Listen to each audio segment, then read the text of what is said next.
Salam, salam kasih damai dan sejahtera. Tuhan memberkati, menyertai dan melindungi. Salve. Mari kita buka kegiatan bimbingan, penyuluhan dan katekese kita pada hari ini dengan berdoa. Dalam nama Bapa dan Putra dan Roh Kudus. Amin. Allah Tritunggal Yang Maha Kudus, kami bersyukur atas rahmat-Mu. Engkau telah memberikan kami hari yang baru ini.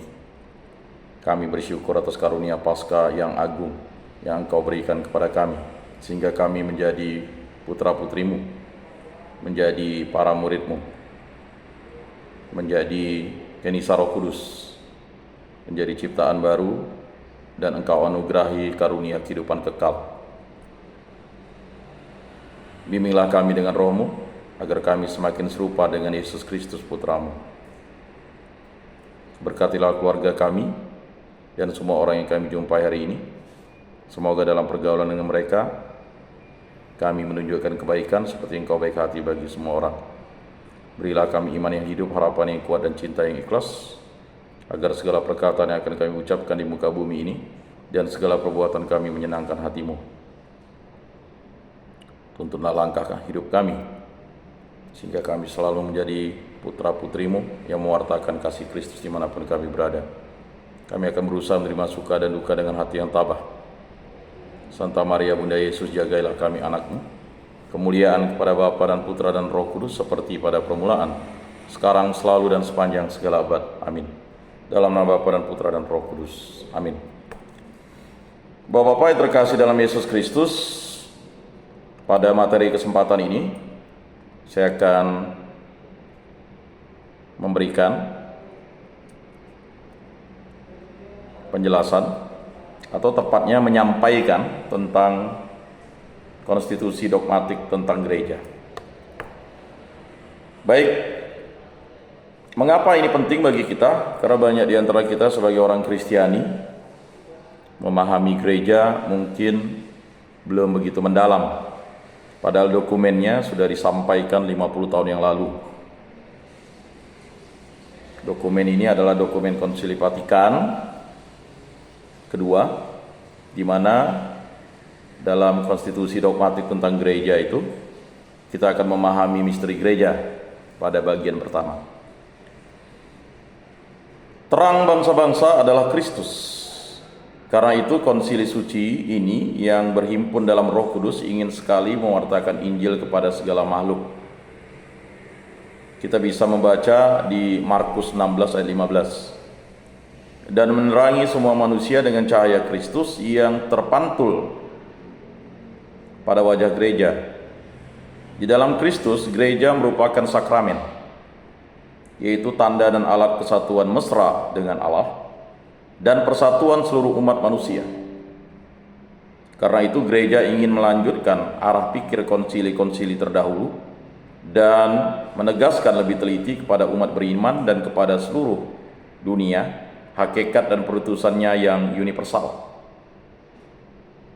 Keadaan sekarang memberi tekanan yang lebih mendesak lagi kepada tugas gereja ini, yaitu agar semua manusia yang kini lebih erat saling berhubungan dengan rupa-rupa jalinan kemasyarakatan, jalinan teknik serta budaya, juga mencapai kesatuan seutuhnya dalam Kristus.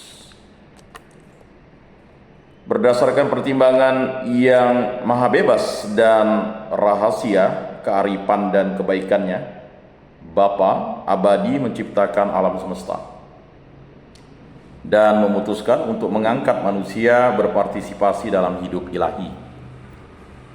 Sesudah jatuh dalam Adam, Bapa tidak meninggalkannya dan selalu memberikannya bantuan demi keselamatannya, karena jiwa Kristus juru selamat yang adalah citra Allah yang tidak kelihatan, putra sulung semua makhluk. Kolose 1 ayat 15. Sejak awal semua yang dipilih telah Bapa ketahui dan tentukan terlebih dahulu untuk menjadi serupa dengan citra putranya, supaya ia menjadi yang sulung di antara banyak saudara. Roma 8 ayat 29.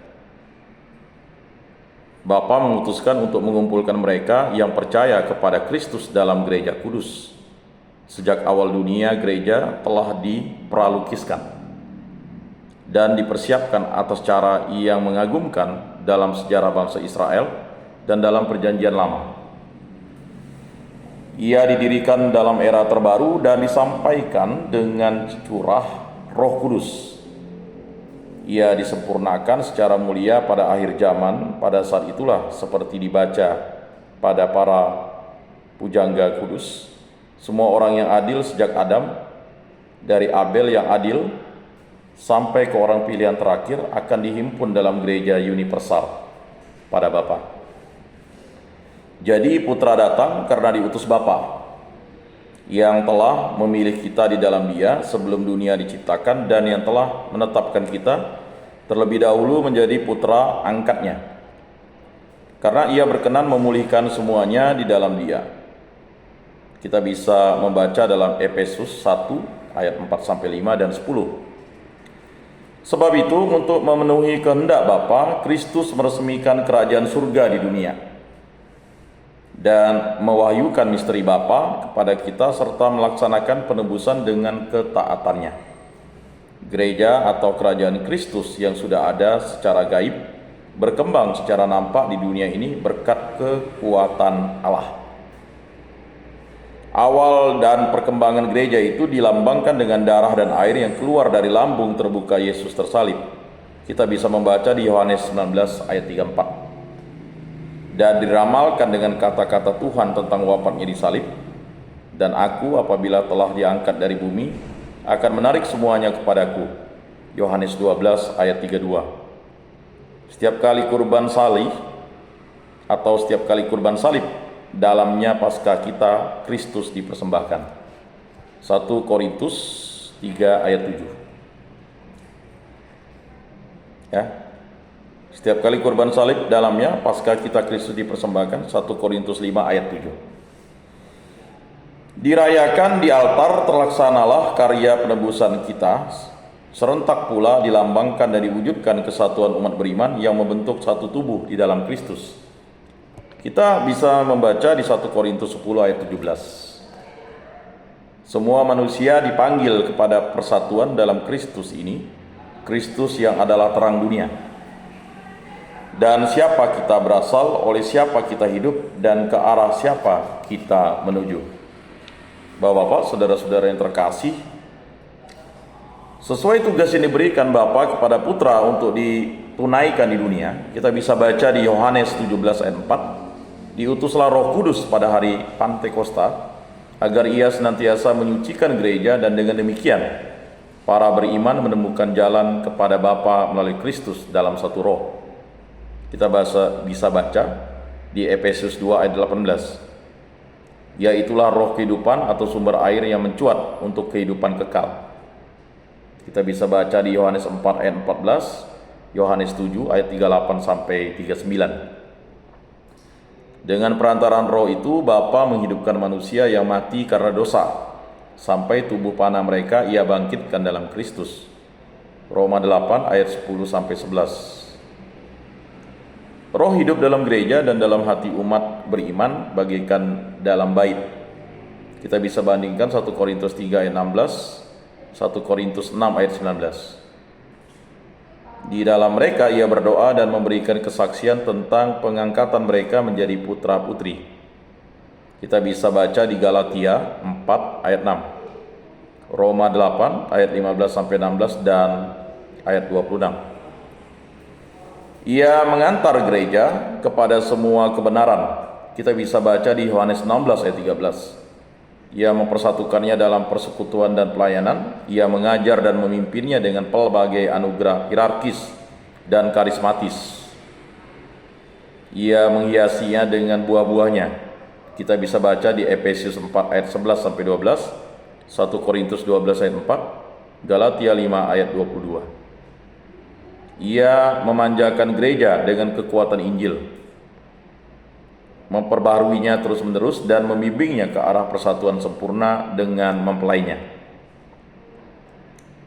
Datanglah. Kita bisa baca di Wahyu 22 ayat 17. Dengan demikian seluruh gereja tampak sebagai umat yang telah dipersatukan berdasarkan kesatuan Bapa dan Putra dan Roh Kudus. Misteri gereja kudus diungkapkan dalam pembentukannya karena Tuhan Yesus telah memulai gerejanya dengan memaklumkan warta gembira, yaitu kedatangan kerajaan Allah yang telah dijanjikan di dalam kitab suci sejak berabad-abad. Karena waktunya telah genap dan kerajaan Allah telah dekat. Kita bisa baca di Markus 1 ayat 15 dan juga Matius 4 ayat 17. Akan tetapi kerajaan ini gemilang di depan manusia dalam sabda, karya dan kehadiran Kristus. Sabda Tuhan dibandingkan dengan benih yang ditaburkan di ladang, Markus 4 ayat 14. Mereka yang mendengarkannya dengan iman dan yang terhitung dalam kawanan kecil Kristus, Lukas 12 ayat 32. Telah menerima kerajaan itu. Selanjutnya benih itu mekar dan berkembang dengan tenaga sendiri sampai musim panen. Kita bisa baca di Matius 4 ayat 26 sampai 29. Juga mukjizat-mukjizat Yesus membuktikan bahwa kerajaan sudah datang ke dunia. Jika aku mengusir setan demi tangan Tuhan, maka sesungguhnya kerajaan Allah telah datang kepadamu. Lukas 11 ayat 20, dan kita bisa juga baca di Matius 12 ayat 28. Namun pada tempat pertama, kerajaan Allah dinampakkan dalam pribadi Kristus sendiri, Putra Allah dan Putra manusia yang datang untuk melayani dan memberikan nyawanya sebagai tebusan bagi orang banyak. Markus 10 ayat 45. Akan tetapi sesudah menderita kematian, Allah dinampakkan dalam pribadi Kristus sendiri, Putra Allah dan Putra manusia yang datang untuk melayani dan memberikan nyawanya sebagai tebusan bagi orang banyak. Markus 10 ayat 45. Akan tetapi sudah menderita kematian salib untuk manusia, Yesus bangkit. Ia menampakkan dirinya sebagai Tuhan dan Kristus serta iman yang dilantik untuk abadi. Kita bisa baca di Kisah Para Rasul bab 2 ayat 36, Ibrani 5 ayat 6, Ibrani 7 ayat 17 sampai 21, dan mencurahkan roh yang telah dijanjikan Bapa kepada murid-muridnya. Kisah Para Rasul bab 2 ayat 33. Oleh karena itu gereja yang dilengkapi dengan anugerah-anugerah pendirinya dan dengan setia taat kepada hukum cita kasih, kerendahan hati dan penyangkalan diri, menerima perutusan, mewartakan dan menegakkan kerajaan Kristus dan kerajaan Allah di seluruh bangsa, dan menjadi benih serta awal kerajaan ini di bumi. Dalam pada itu sambil berkembang, perlahan-lahan gereja mendambakan kerajaan yang sempurna dan berharap serta menginginkan sekuat tenaga agar dipersatukan dengan rajanya dalam kejayaan.